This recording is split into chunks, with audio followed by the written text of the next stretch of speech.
Nagsagawa ng kilos protesta ang iba't ibang grupo mula sa iba't ibang sektor sa mismong araw ng ika-4 na State of the Nation address ni Pangulong Ferdinand Marcos Jr.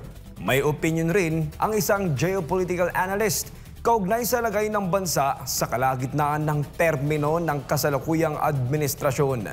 Si Elmar Forzuelo magbabalita. Nasa kalagitnaan na ng kanyang termino si Pangulong Ferdinand Marcos Jr. at kasabay ng kanyang ika-4 na SONA ay nagsagawa ng mga kilos protesta ang ilang grupo upang iparating ang kanilang mga panawagan. Kabilang sa mga isyong kanilang binigyang diin ay ang pagtaas ng sahod, proteksyon sa karapatang pantao at iba pang usaping kinakaharap ng karaniwang mamamayan. Ayon sa geopolitical analyst na si Herman Camentong Chu Laurel, nananatili pa ring hamon ang pagkakaisa ng mga Pilipino sa gitna ng mga kontrobersiyang kinakaharap ng bansa. Partikular na tinukoy niya ang mga isyu sa politika kagaya ng usapin kaugnay sa tangkang pagpapa-impeach kay Vice President Sara Duterte na ayon sa kanya ay may epekto sa kalagayan ng pambansang pagkakaisa.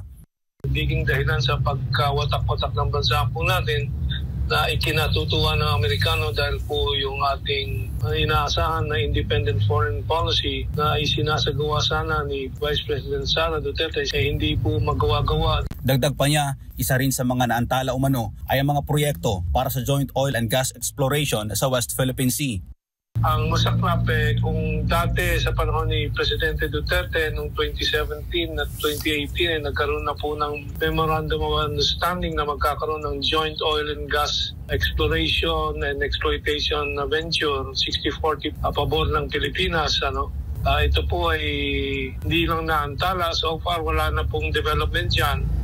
At wala po tayong pakinabang sa ating sinasabing claim diyan. At imbis na meron tayong makuha na langis o gas galing sa South China Sea, kausap ang China, ay away lang ang napasukan natin. Samantala, nang tanungin kung anong grado ang ibibigay niya sa kasalukuyang administrasyon, sa lahat ng aspeto, ekonomiya, society, sa ating foreign policy, lahat bagsak po si Bongbong Marcos. Bago pa man ang mismong araw ng SONA, nagsagawa na rin ng serye ng mga protesta ang ilang grupo mula sa Luzon, Visayas at Mindanao. Nagpapatuloy ang mga diskusyon at pagkilos sa iba't ibang panig ng bansa habang binabantayan ng publiko ang mga hakbang ng administrasyon sa nalalabing kalahati ng termino nito.